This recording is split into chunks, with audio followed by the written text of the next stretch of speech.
jika kita masa bodoh terhadap demokrasi dan pemerintahan di negeri ini. Assalamualaikum warahmatullahi wabarakatuh. Selamat pagi, salam sejahtera untuk kita semua. Yang saya hormati para dewan juri yang adil, arif, lagi bijaksana, beserta segenap para panitia penyelenggara, pusat prestasi nasional, dan para audiens yang berbahagia.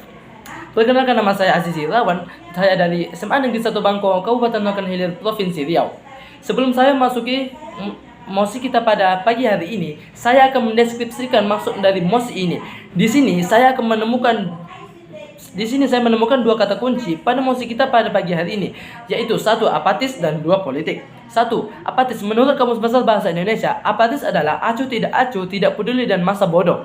Sehingga apatis terhadap politik merupakan tindakan dari masyarakat yang tidak peduli pada politik, tidak mengindahkan politik, dan keluar dari tanggung jawabnya sebagai warga negara Indonesia.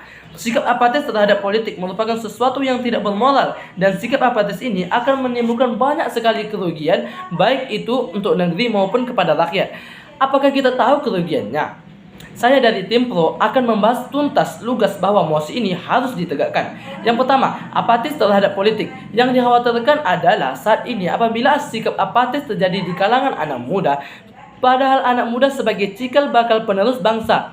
Anak muda sangat dibutuhkan bagi kemakmuran bangsa. Para kaum muda ini diharapkan mempunyai ide-ide yang kreatif untuk bisa merubah bangsa Indonesia ini menjadi lebih baik. Namun, bagaimana jika generasi milenial ini malah menjadi apatis terhadap politik? Contohnya saja, masih banyak generasi muda yang acuh tak acuh dalam politik dengan memutuskan untuk golput. Hal ini berarti mereka enggan untuk ikut berpartisipasi dalam proses politik Indonesia, padahal suatu suara saja dapat menentukan nasib bangsa Indonesia.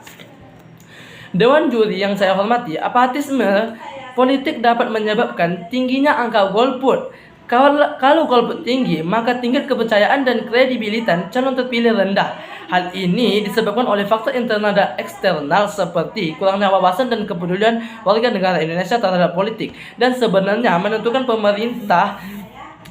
keberlangsungan dan kelanjutan estafet pemerintah. Kalau banyak golput, nanti pemerintah akan dilihat buruk, bakalan naik, dan makin buruk sistem pemerintahannya. Yang kedua, tidak bermoral. Moral menurut Kamus Psikologi Chaplin tahun 2000 dituliskan bahwa moral mengacu pada akhlak yang sesuai dengan peraturan sosial, atau menyangkut hukum atau adat, kebiasaan yang mengatur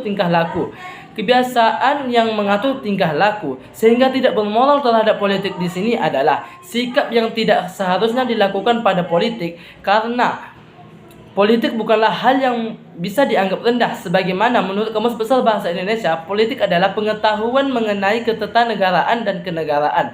Jadi seseorang yang apatis terhadap politik berarti tidak menghormati negaranya tersebut.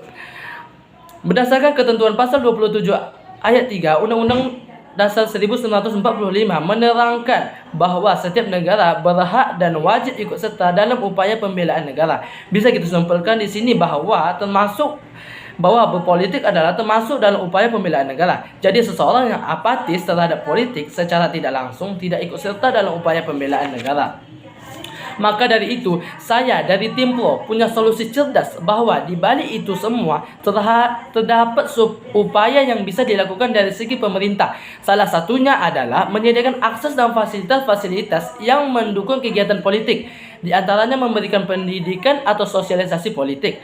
Lalu, generasi muda dibina untuk memilih kemampuan menyaring informasi terkait politik di media sosial agar dapat memahami tindakan elit politik. Maka dari itu, anak muda dituntut bersikap aktif dan membantu pemerintah dalam memberikan masukan kepada pemerintah. Jangan hanya berdiam diri ataupun apatis, namun berpikirlah kritis untuk ikut serta menjaga persatuan bangsa.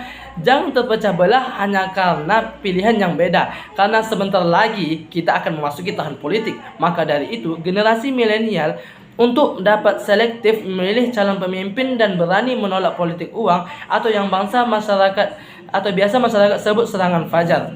Kenapa mosi ini lahir? Karena disebabkan kurangnya landasan pengetahuan seseorang. Hal ini menyebabkan bahwa ketika pemilihan calon kepemimpinan, generasi milenial tidak berani menolak politik uang, sehingga calon pemimpin idealis akan tersingkirkan karena politik uang tersebut. Maka dari itu, memilih calon pemimpin dan berani menolak politik uang atau yang biasa masyarakat sebut serangan fajar, pilihan bukanlah hal yang mudah. Namun tidak memiliki pilihan apalagi apatis bukanlah sikap yang bijak.